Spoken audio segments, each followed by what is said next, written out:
Radio New Town presents রবিবারের বৈঠক। আমাদের আজকের নিবেদন আশাপূর্ণা দেবীর গল্প তারপর। ট্রেনটা ঘস ঘস করে চোখের সামনে দিয়ে চলে যাবার পর ঘটনাটা ধরা পড়ল।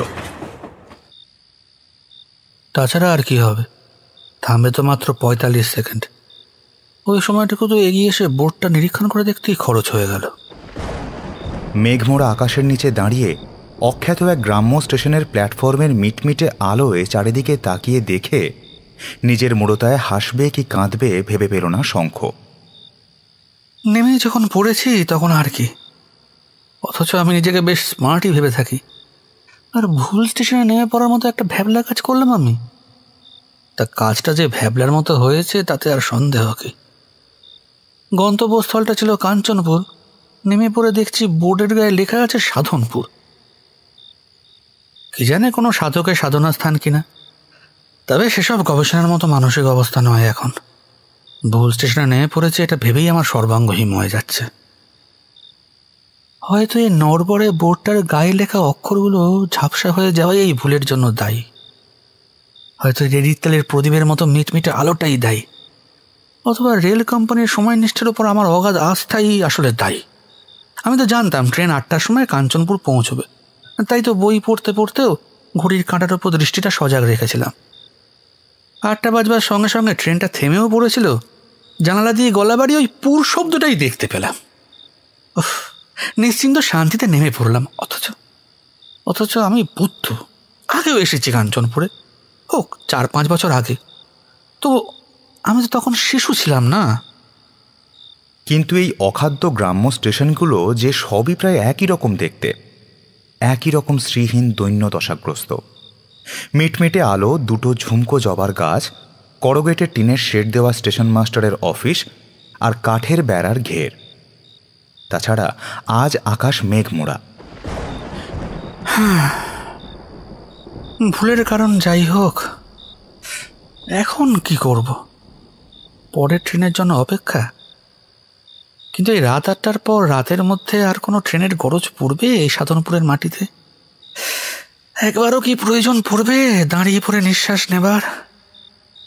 এর জন্য যে একবার ওই 45 সেকেন্ড সময় রেল কোম্পানি দিয়েছে, এই ঢের। তবু স্টেশন মাস্টারের উদ্দেশ্যে এগোলো শঙ্খ অনুসন্ধানের আশায়। যদিও বা ট্রেন দৈবপ্রেরিত হয়ে আসেও একখানা, তবে কি সেটাই চড়ে বসলে কাঞ্চনপুর যাওয়া যাবে? কিসে চড়বো, আপ না ডাউন? আচ্ছা, কাঞ্চনপুরকে ফেলে চলে এলাম না তো? না তার আগেই নেমে পড়েছি? জানি, মাথা গুলিয়ে যাচ্ছে আমার। রেলগাড়ি তার চিরাচরিত বিলম্বিত দীর্ঘ লয়ের পথ ধরে অনেক আগেই 8টা বাজিয়েছে। দ্রুত ধাবনের বাহাদুরি দেখাতে কাঞ্চনপুরকে ফেলে এসেছে 8টা বাজবার আগেই। ঘড়িটাকেই প্রধান ভেবে নিশ্চিন্ত হয়ে বই পড়াটাই ভুল হয়েছিল। ট্রেনে সহযাত্রী ছিল, কিন্তু পথ সম্পর্কে কাউকে কিছু জিজ্ঞেস করাটা শঙ্কর বরাবরই গ্রাম্য মনে হয়। কি আবার ভ্যাবলার মতো জিজ্ঞেস করব? আচ্ছা মশাই, কাঞ্চনপুরটা কখন আসবে? অথবা জানালায় গলা বাড়ানো লোককে প্রশ্ন করা, এটা কোন স্টেশন এলো? অথচ আমি সেই ভ্যাবলার মতোই একটা কাণ্ড করে বসলাম। একমাত্র সান্ত্বনা কেউ সাক্ষী নেই, কিন্তু দিদির মেয়ের বিয়েতে পৌঁছতে না পারার মতো দুর্ঘটনার পর আর সান্ত্বনা কোথায়? স্টেশন মাস্টারের অফিস রুমের দরজায় তালা ঝুলছে। তার মানে শেষ ট্রেন পার করে দিয়ে তিনি কেটে পড়েছেন। কিন্তু আমি তো এখানে বেশ অনেকক্ষণই দাঁড়িয়ে আছি। কখন কাটলেন স্টেশন মাস্টার? কই, কাউকে তো যেতে দেখলাম না। আশ্চর্য স্টেশন। হ্যাঁ, একটা কুলি কি জমাদার পর্যন্ত নেই, যেন প্রেতাহত ঠাই একটা। এই এক অজানা অচেনা জনহীন পরিবেশের দিকে তাকিয়ে হতাশ শঙ্খ ভেবে পেল না কি করবে। দিদির চিঠির লাইনগুলো যেন মাথার মধ্যে হাতুড়ি বসাচ্ছে। জানি তোর অনেক কাজ, কিন্তু সমাজে বাস করছিস যখন, কিছু সামাজিকতা তো মানতেই হয়। আমাদের জন্যে বলছি না, তোর জন্যেই বলছি। বান্টির বিয়েতে যদি তুই না আসিস, নিজেরই তো তোর পরে নিজেকে একটা পাষণ্ড মনে হবে। আর এখানেও অবশ্য জানি তুই এখানকার লোকেদের মানুষই মনে করিস না। কিন্তু আমার কাছে তো তাদের মূল্য আছে, অন্তত তোর জামাই বাবুর। তারা যদি তোর নাম করে ব্যঙ্গ করে সেটা বড় কষ্টকর। আমি যে তোর দিদি, এক মায়ের পেটের। আমি দিনের পর দিন এখানে থাকতে পারছি, আর তুই একদিন ভাগ্নের বিয়েতে দাঁড়াতে পারবি না। দেখ, যা ভালো বুঝিস করিস। মেয়ের বিয়েতে আগ্রহ করে আশিস ভাই বলে মাথার দিব্যি দেয়নি দিদি, শুধু আমি যে কতটা পাষণ্ড হয়ে গেছি তাই যেন বুঝিয়ে দিয়েছে। এরপর না গেলে, সত্যি বলতে মা মারা যাবার পর দিদির সঙ্গে যোগাযোগ প্রায় ছিন্নই হয়ে গেছে, আর তাকে আছে আমার দোষেই। শঙ্খর অবস্থা খারাপ নয়। শঙ্খ একটা মুক্ত জীব। শঙ্খই যদি যোগাযোগের সেতুরক্ষা করে উঠতে না পারে, দিদি কি করবে? কোন বাল্যকালে পাড়াগাঁয়ে গরিব ঘরে বিয়ে হয়ে যাওয়া বেচারি মেয়ে, তাও আবার স্বামী চিররুগ্ন অক্ষম। তার কি সাধ্য এই পরিবেশ থেকে নিজে বেরিয়ে পড়তে পারে? এই সব 7-5 ভাবতে ভাবতেই আবার নিজের মনে বলে উঠল, বান্টিটাকে তো সেই কতটুকু দেখেছিলাম, কোন ফাঁকে বিয়ের মতন হয়ে উঠল, নাকি বাল্য বিবাহ? কে জানে কত বয়স হবে, আগে পৌঁছানো যায় কি করে সেটা বার করি। শঙ্খ একখানা ভালো শাড়ি কিনে নিয়ে সুটকেস হাতে করে বেরিয়ে পড়েছিল কলেজ থেকে বেরিয়েই। ছাত্ররা কমন রুমে বসে জটলা করছে। কে জানে কোন পরামর্শ করছে বসে, কোন মতলব ভাবছে। পরামর্শটা হয়তো রবীন্দ্র জয়ন্তী ফাংশনের মতো বা অন্য কোনো বিষয়ের। সেবার সোশ্যালে যে ছেলেটা কবির আকাশ জুড়ে উদার সুরে আনন্দ গান বাজে গেয়ে সবাইকে মুগ্ধ করেছিল, সেই ছেলেটাই সহপাঠীর সঙ্গে তর্কাতর্কি করতে করতে হঠাৎ সহপাঠীকে 2 ঘা বসিয়ে দিয়েছিল। এখানে এই চিন্তা অবান্তর। তবু এই সম্পূর্ণ নিরুপায় অবস্থার মধ্যে পড়ে রাজ্যের কথা মাথায় আসছে শঙ্কর। ভাবছে, নিয়তি শব্দটাকে মানতাম না, ক্রমশ মানতে হচ্ছে। যা অমোঘ, যা অনিবার্য, যা অবশ্যভাবী তা হবেই। অতএব হে শঙ্কর, তোমার আজ নিন্দা হবেই, কারণ ওটাই তোমার আজকের নিয়তি। বিয়েতে তো পৌঁছানো যাবে না আর, কিন্তু রাতটা কাটানো যায় কোথায়? গ্রামের মধ্যে ঢুকতে পারলে হতো, কিন্তু সেদিকেও চমৎকার। স্টেশনের আর কোনো বাহার না থাক, তালার বাহার আছে। বেড়ার গায়ের ছোট গেটটাতেও তালা লাগানো। অগত্যা বেড়া ডিঙানো ছাড়া আর গতি নেই। বেড়া ডিঙিয়ে স্টেশনের ওপারে পৌঁছে গেলাম বটে, কিন্তু লাভ কি হলো? কোনো দিকে এক চিলতে আলোর ইশারা নেই, নেই একটা যানবাহনের চাকার আভাস। ধারে কাছে গাড়ি নেই, কারো বাড়িও নেই, একটা দোকানও নেই। আচ্ছা, এই মাঠটা ধরেই এগিয়ে দেখি তো। কিন্তু বিধাতার বিড়ম্বনা। ঠিক সেই সময়েই এলো ঝমঝম করে বৃষ্টি। বৃষ্টিটা অবশ্য নেহাত আকস্মিক আসেনি, এসেছে অনেকক্ষণ তোড়জোড় করে। তার মানে নিঝুম নিশীথে অজানা পথে হাঁটার রোমাঞ্চটুকুও গেল। কোনো পথ নেই। যেন শহর আজকের যাত্রাগ্রহ শঙ্কর সমস্ত সম্ভাবনার দরজায় তালা লাগিয়ে দিয়ে চাবিটা নিয়ে চলে গেছে। বৃষ্টির বহরে আবার ছোট্ট সেই টিনের চালটুকুর নিচেই ফিরে এলো শঙ্খ, আর এসেই যেন ভূত দেখল। এ আবার কি? এই জনমানব শূন্য জায়গায় হঠাৎ আগাগোড়া বর্ষাতে থাকা একটা মানুষ, হাতে আবার একটা মাঝারি মাপের সুটকেস।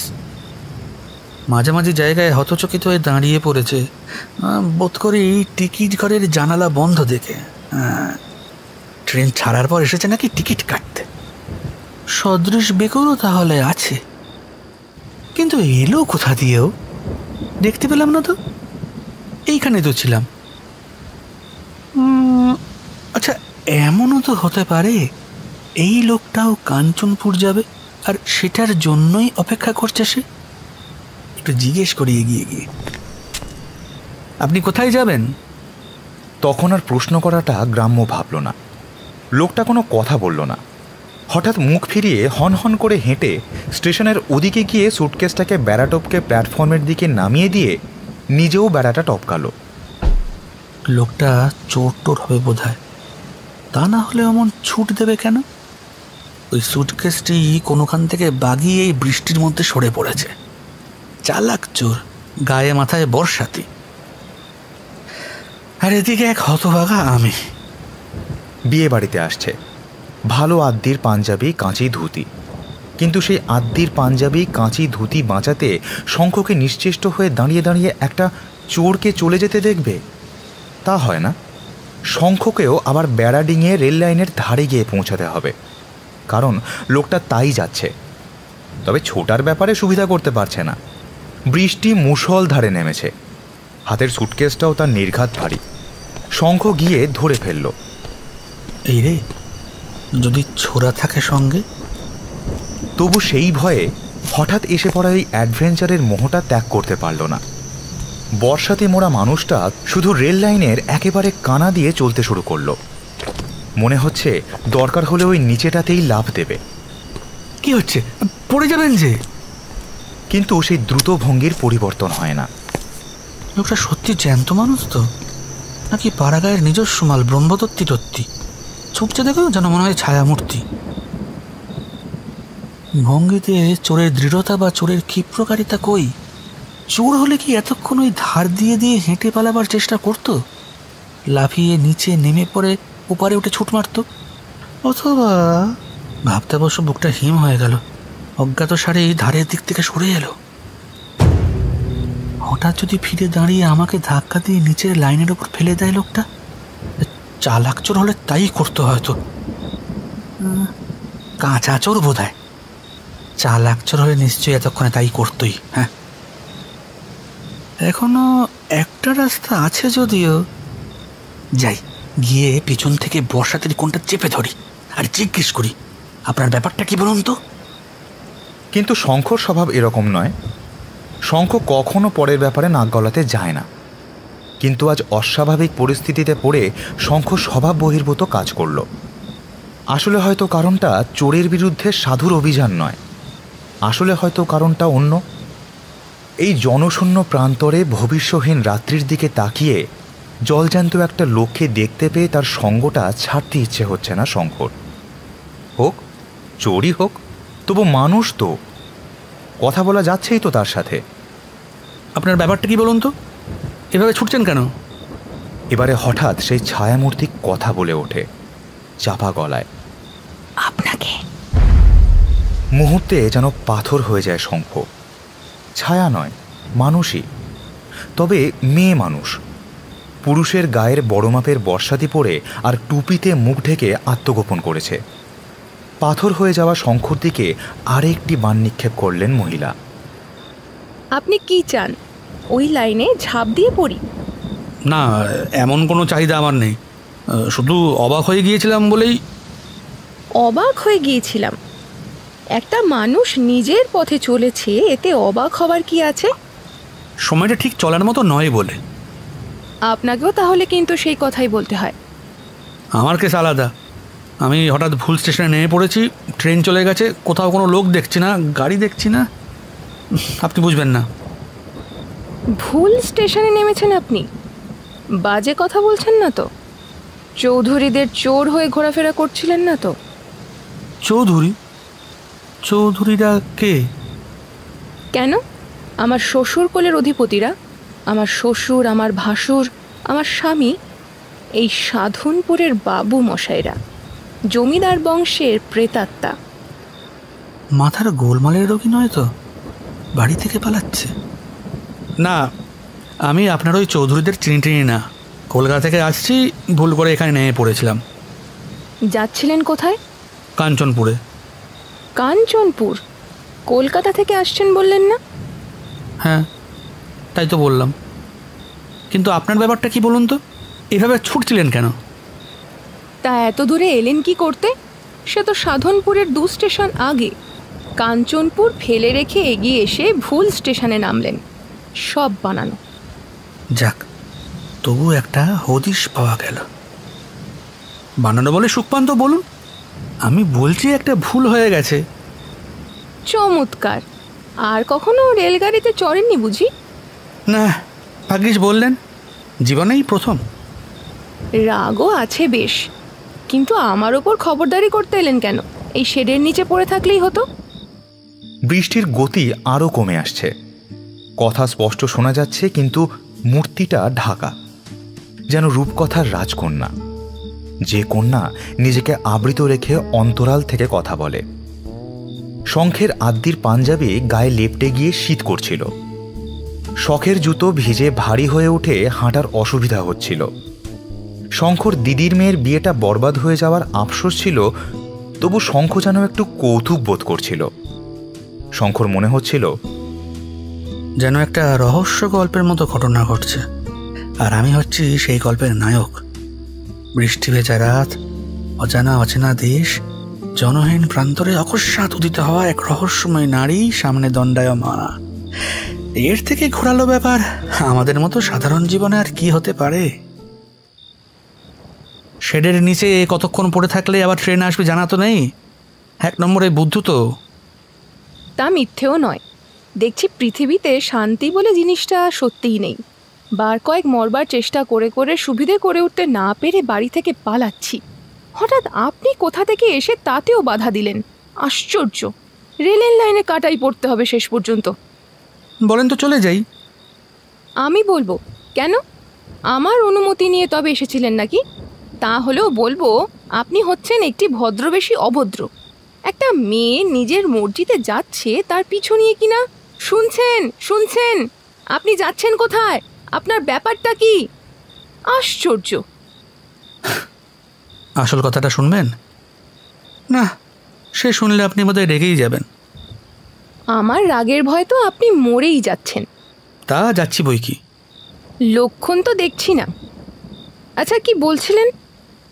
বলছিলাম আমি কিন্তু প্রথমে আপনাকে মেয়ে বলে ভাবিনি, ভাবছিলাম কোনো চোর চুরি করে পালাচ্ছে। চমৎকার! ধরে পুলিশে দিয়ে মোটা বকশিস পেয়ে যাবেন, এই আশায় বোধ করে পিছু নিয়েছিলেন। ওই কাছাকাছি। চোখের সামনে দিয়ে একটা চোরকে পালাতে দেব, বিরক্তে বাঁধল। ভাবলাম ধরে ফেলা মানবিক কর্তব্য আমার। আশা করি সেই অপূর্ব কর্তব্য সম্পর্কে একটু শিথিল হয়েছেন। হতেই হলো। যদিও আমার অনুমানটা ভুল হয়নি, চোরের মহিলা সংস্করণ। চুরি করেই তো পালাচ্ছেন, তবে আর ভয় কিসে? একটা মেয়েই তো। মেয়েটা এবার হাঁটা থামিয়ে হঠাৎ দাঁড়িয়ে পড়ে। তাতে আপনার কোন অসুবিধা হয়েছে? আপনার পাকা ধানে মই পড়েছে? আপনার বাড়া ভাতে ছাই লেগেছে? নিশ্চয়ই মাথা খারাপ। থাক বাবা, বেশি খেপিয়ে কাজ নেই। হঠাৎ যদি চেঁচায়। আপনি রেগে গেছেন, আপনি রেগে গেছেন। আচ্ছা নমস্কার, হ্যাঁ চললাম। শঙ্খ ফিরে দাঁড়াতে যায়, কিন্তু এবার হাওয়া উল্টো বয়। চললাম মানে? কোথায় চললেন? এখন কোনো ট্রেন আছে নাকি? জানি না। জানেন না, অথচ রাগ দেখিয়ে চলে যাচ্ছেন। একটা যা হয় উপায় হবেই। রাত 1:30টার আগে আর কোনো উপায় নেই। 1:30টায় একটা ডাউন ট্রেন আসে, 8 মিনিট দাঁড়ায়। রাত 2:30টে, 2টো স্টেশন আগে। ধরতে পারলে অন্তত আজ রাতের মধ্যেই পৌঁছে যাওয়া যাবে। তবু তো বলা যাবে বিয়ে রাতেই এসেছি। বৃষ্টি, কাদা, অন্ধকার হোক, যা থাকে কপালে। কিন্তু ওর দায়িত্ব আমায় কে দিয়েছে? তবু জিজ্ঞেস না করে পারল না। আপনি কোথায় যাবেন? সেটা জানা কি আপনার খুব প্রয়োজন? শঙ্খ আবার মনে মনে হাসে। এখনো হয়তো আমায় সম্পূর্ণ বিশ্বাস করতে পারছে না, অথবা ওর প্রকৃতিই এমন উদ্ধত। সাধারণ সৌজন্য ভদ্রতার ধার ধারে না, সেই কথাটাই বলে ফেলে শঙ্খ। আপনি বোধহয় সাধারণ সৌজন্যের ধার ধারেন না। না, ধারি না। পরিবেশটা আপনার কাছে কি সৌজন্যের পালিশ পিছলানো ড্রয়িং রুমের পরিবেশ বলে মনে হচ্ছে? সৌজন্য সব পরিবেশেই থাকা উচিত। তাই বুঝি? মেয়েটা সেই পুরুষালী পোশাকের মধ্যে থেকে সম্পূর্ণ মেয়েলি গলায় ব্যঙ্গ করে হেসে ওঠে। আপনার নেই, থাকলে তার খাতিরে চোখের সামনে একটা মেয়ে একটা সুটকেস বইছে দেখে উদাসীন থাকতে পারতেন না। হাত থেকে সুটকেসটা ধূপ করে নামিয়ে হাত ঘষতে থাকে মেয়েটা। বৃষ্টি ছেড়ে গিয়েছিল। প্রকৃতি যেন সদ্য স্নান করে ধোয়া কাপড় পরে দাঁড়িয়েছে। এখনও মেয়েটার মুখ দেখা যাচ্ছে না ভালো করে, কারণ ওই পুরুষালী বর্ষাতি জামার টুপিটা তখনও ওর মাথা আর মুখের আধখানা ঢেকে রেখেছে। শঙ্কর ইচ্ছা হচ্ছিল ওর ওই আবরণটা খুলে ফেলে দিয়ে দেখে কেমন এর মুখ, জিজ্ঞেস করে তোমার এই গৃহত্যাগের ইতিহাস কি, কিন্তু সেটা তো সম্ভব না। এখনো তো আমায় বিশ্বাস করতেই পারছেন না। সে শিভলারি দেখাতে গেলে হয়তো চোখ রাঙিয়ে বলবেন আমার এত মাথা ব্যথা কিসের, ছিনতাই করতে এসেছেন কিনা বিশ্বাস কি। আমাকে আপনার এত দূর অসভ্য মনে হচ্ছে? কিন্তু কথাটা তো সত্যিও হতে পারে। আমি যে অসৎ লোক নই তারও তো কোনো প্রমাণ আপনি পাননি। আপনি নিজের মনে যাচ্ছিলেন, আমি আপনাকে ফলো করতে করতে এত দূর এলাম, গায়ে পড়ে আপনার সঙ্গে আলাপ জমাতে চেষ্টা করছি।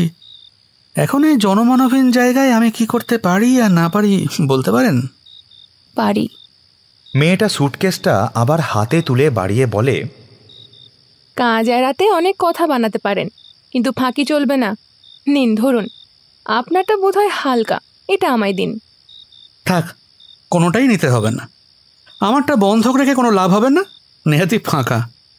যাক, কোথায় যাবেন সেটা কিন্তু এখনো অনুক্ত আছে। হ্যাঁ, কি বলবো নিজেই জানি না। নিজেই জানেন না? না, যেদিকে দুচক্ষু যায় চলে যাব বলে বেরিয়েছি। আজ বাড়ির সবাই এক আত্মীয়ের মেয়ের বিয়েতে বহরমপুর গেছে। আমার জ্বর হয়েছিল, তাই নিয়ে যাওয়ার জন্য জোর করতে পারিনি। এই সুযোগে তা জ্বরের মিক্সচারটা ভালোই হলো, মুষলধারে বৃষ্টি। যাককে, মরে গেলেই বা পৃথিবীর কি এসে যাচ্ছে। তবে আগে ভাবতাম মরবো, হঠাৎ মনে হচ্ছে মরবই বা কেন। এত বড় পৃথিবীতে এই সাধনপুরে চৌধুরীদের বাড়িটা ছাড়া কি আর জায়গা নেই? কিন্তু আশ্চর্য লাগছে, এমন অদ্ভুত জায়গাটা আপনার শ্বশুর বাড়ি হলো কি করে? লোভ জিনিসটা জগতে অনেক অদ্ভুত জিনিসই ঘটায়। মেয়ে জমিদার বাড়ির বউ হবে, এ কি গরিবের পক্ষে কম লোভ? শঙ্খ একটু চুপ করে থেকে বলে, আচ্ছা, আমরা এমন উল্টো দিকে হেঁটে চলেছি কেন? আমি যাচ্ছি ওদিকটায় ভয় বলে, আর আপনি যাচ্ছেন আমায় ফলো করতে। মানুষের মন জিনিসটা কি আশ্চর্য। দেখুন, আমি আপনার সঙ্গে এত কথা বলছি, হাসছিও, অথচ কিছুক্ষণ আগেও ভেবেছি জীবনে কখনো হয়তো হাসতে পারবো না, প্রাণ খুলে কথা বলবো না। মৃদু চাঁদের আলো উঠেছে, হালকা দুধের স্বরের মতো, যেন পৃথিবীর গায়ে একটা স্বর পড়েছে। ওরা আস্তে আস্তে হাঁটছে পাশাপাশি, হাতে দুটো সুটকেস। শঙ্খের গায়ের জামার জল ঝরে আস্তে আস্তে শুকোচ্ছে। শঙ্খর চুলগুলো থেকে তখনও জল ঝরছে। শঙ্খ আস্তে বলে, কারো একান্ত ব্যক্তিগত কথা জিজ্ঞেস করা সভ্যতা বহির্ভূত, কিন্তু একটু আগে আপনি যা বলেছেন সেই কথাটাই আমি বলি। এই অদ্ভুত পরিবেশটিকে বুঝি সাধারণ সামাজিক রীতিনীতির আওতায় ফেলা চলে না। তাই মনে হচ্ছে। কিন্তু কি লাভ বলুন? আর ঘন্টা কয়েক পরেই তো কে কোথায়, জীবনেও আর দেখা হবে না। তা বটে, কিন্তু ভাবছি এমন ঘটনা কি ঘটবে যে আপনি এই প্ল্যাটফর্মে দাঁড়িয়ে থাকবেন আর আমি ট্রেনে উঠে পড়ব? এটাও কি হতে পারে? মেয়েটা যেন ভয় পায়। না না, আমিও ট্রেনে উঠব, আর হয়তো শেষ অবধি কলকাতায় যাব। সেখানে বুঝি আপনার মা বাবা আছেন? না, তারা বক্সারে থাকেন। তারা জানেন মেয়েকে খুব ভালো ঘরে বিয়ে দিয়েছেন, খুব সুখে আছে মেয়ে। ক্ষেতের ধান, পুকুরের মাছ, বাগানের আম, ঘরের গরুর দুধ, আর কি চাই? কলকাতায় যাব বললেই তো হয় না, থাকবার জন্য ভালো একটা জায়গা তো থাকা দরকার। আপনার যা আগ্রহ দেখছি, মনে হচ্ছে জায়গাটা আপনি বাতলে দেবেন। আমার কি স্পর্ধা? ও, সেই রাগ। দেখুন, যা নিজেই জানি না তা উত্তর দেওয়া শক্ত, তবে বুদ্ধি করে কিছু টাকা আর বড় লোকের বউয়ের গহনা কখানা নিয়ে এসেছি। অবশ্য যা আমার কাছেই ছিল, বেশিগুলো তো শ্বশুরের লোহার সিন্ধুকে। তবু যা পেয়েছি হাতিয়ে নিয়ে এসেছি। নিঃসম্বল হয়ে বেরিয়ে পড়লাম। এত কবিত্বে লাভ নেই, তবে নেহাত চুরিও হলো না। এত দিন ওদের দাসিত্ব করলাম, তার মাইনে বলেও ধরতে পারি। শঙ্কর ভারী অদ্ভুত লাগছিল। কোথায় তখন সে দিদির মেয়ের বিয়ের আসরে বরের মামা শ্বশুর হয়ে তদারকি করে বেড়াবে তা নয়, গল্পের নায়কের মতো এক অপরিচিতা নায়িকার সঙ্গে পাশাপাশি হেঁটে চলেছে নিরুদ্দেশ যাত্রার মতো। রাত কতই বা, অথচ মনে হচ্ছে পৃথিবীতে বুঝি কোনো জীবিত প্রাণী নেই। আছে শুধু অনন্ত আকাশ, আর একজোড়া সাপের মতো ওই রেল লাইনটা পড়ে আছে বহু দূরের ইশারা বহন করে। কিন্তু তবু মনে রাখতেই হবে আর একটা ট্রেন আসছে এবং তাতে চেপে বসতে হবে শঙ্খকে। কিন্তু স্টেশনের কাছাকাছি থাকলেই ভালো ছিল, হঠাৎ ট্রেন এসে পড়লে। হঠাৎ বললাম না, সেই রাত 1:30টায়। 1:30 বাজে হয়তো। পাগল, এই তো বেরোলাম আমি 7:45টার সময়। এখন বড় জোর দেখুন না ঘড়িটা। ঘড়ি দেখতে চেষ্টা করে শঙ্খ, সেই মৃদু আলোয়, কাছে থেকে দূরে থেকে, অবশেষে কানে দিয়ে। আর তখনই একটা ভয়ঙ্কর সত্য ধরা পড়ে যায়। ঘড়ি বন্ধ, 8টা বেজে বন্ধ। অর্থাৎ এতক্ষণে বোঝা যাচ্ছে ভুল স্টেশনের জন্য ঘড়িটাই দায়ী। বন্ধ ঘড়ি বড় ভয়ানক, বিশেষ করে ট্রেনের সময়। মনে জানছে এখনো অনেক সময় আছে, তবু ওরা স্টেশনের কাছাকাছি একটা জায়গাতেই এসে বসল। জায়গাটা হচ্ছে একটা অশ্বত্থতলায় বুড়ো শিবের মন্দির। মন্দির বন্ধ, তবু চাতাল আছে। স্টেশনের কাছে কেউ বানিয়ে রেখেছে বিগ্রহ, যাতে যাত্রী সংখ্যা বেশি হয়। ওরা ওই চাতালটাতেই এসে বসলো শেডের নিচে। তারপর কেমন করে যেন খুলে গেল মনের রুদ্ধ দুয়ার। রহস্যময়ের জীবনের আদ্যপান্ত ইতিহাস প্রকাশিত হয়ে গেল টুকরো টুকরো কথায়। কিন্তু কি এমন নতুন সেই ইতিহাস? পৃথিবীর সমস্ত জাতির ইতিহাসে অসহায় নারীর যা ইতিহাস, তাই।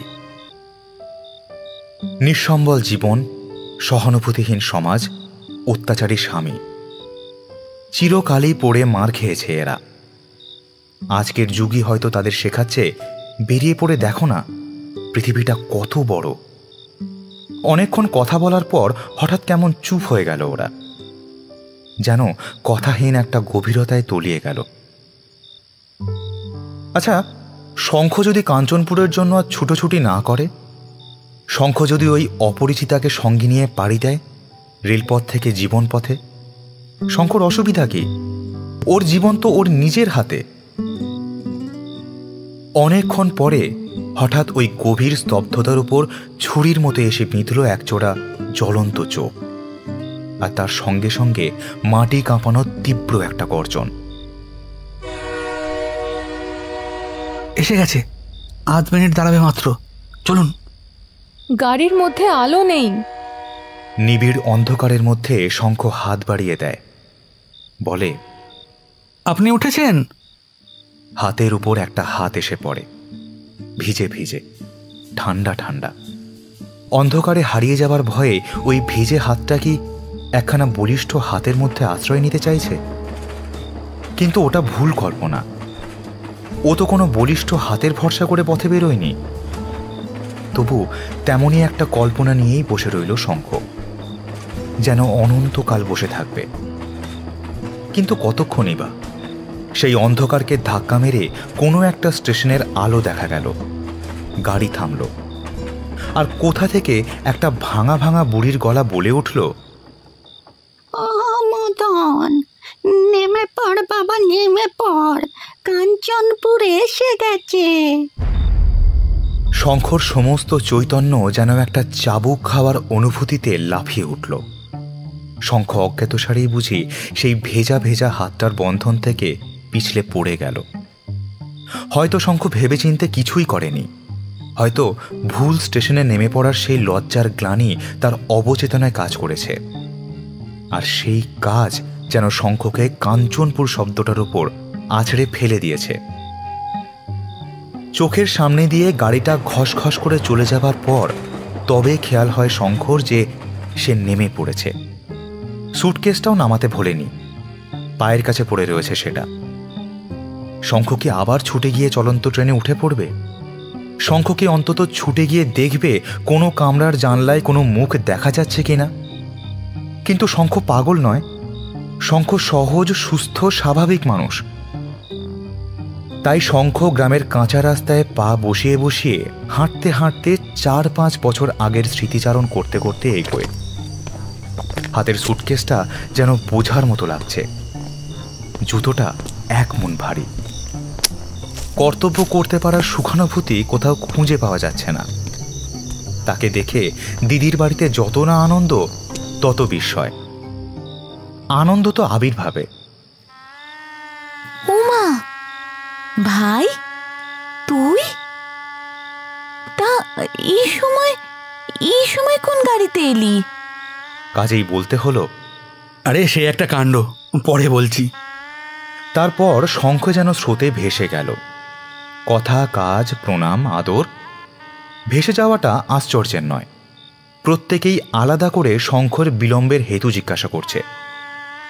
আর শঙ্খ যে এ বাড়িতে দুর্লভ অতিথি সে কথা ধরা পড়ছে সকলের চোখে মুখে কথায়। তারপর ওরই মধ্যে কথাটা একবার মনে পড়ে যায়, আর এক ভাগ্নিকে ডেকে বলে, এই শোন, এই বান্টির জন্য শাড়ি এনেছিলাম, আমার সুটকেসে আছে, বার করে নে। চাবি?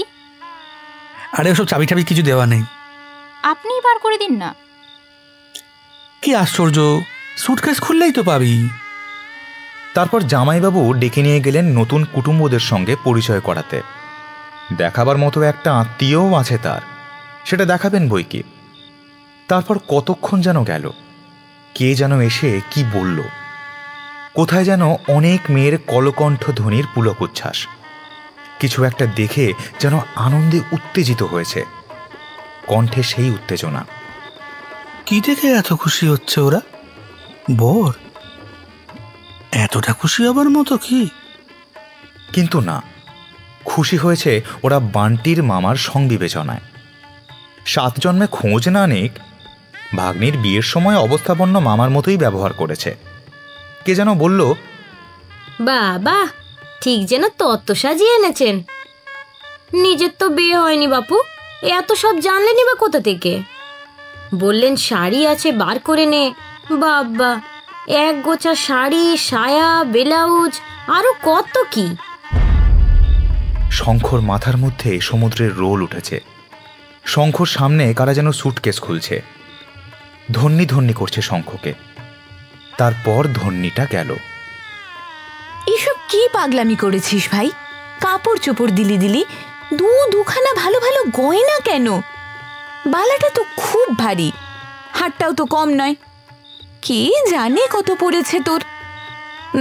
না না না, আমার কিন্তু ভারী লজ্জা করছে। এত কি জন্যে করতে গেলি বল দেখি? কিন্তু এত কথা কি শঙ্খর কানে ঢুকছিল? একটা লাইনই তো বলতার মতো কানের মধ্যে ভোঁ ভোঁ করছে। দুখানা ভালো ভালো গয়না। শঙ্খর বুদ্ধিবৃত্তি, চেতনা, অবচেতনা সব যেন পাথর হয়ে যাচ্ছে। শঙ্খ ওই আনন্দে উল্লসিত নারীকুলকে পার করে দিতে পারছে না। তাহার হাত চেপে ধরে বলতে পারছে না, ওটা নয়, ওটা নয়। আর শঙ্খ কিছুতেই অনুমান করতে পারছে না সেই ভালো করে না দেখতে পাওয়া মুখটা ঘৃণায় আর ব্যঙ্গে কঠোর হয়ে কিরকম দেখতে হয়ে উঠছে।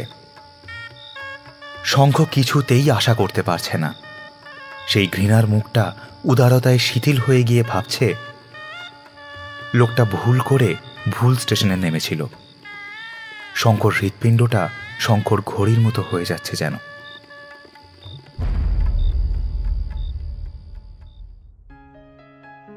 এতক্ষণ শুনছিলেন আশাপূর্ণা দেবীর গল্প তারপর। শঙ্কর ভূমিকায় অভিনয় করেছে সৌরভ, মহিলা চরিত্রে মধুরা, দিদির ভূমিকায় উষসী, অতিথির ভূমিকায় সঙ্গীতা, ভাগ্নির চরিত্রে লক্ষ্মী, গল্প পাঠে Snehadri, radio adaptation Sneha, poster and publicity design divine comedy, editing and sound designing Shubhayan, direction Shine. Please do like, share and subscribe.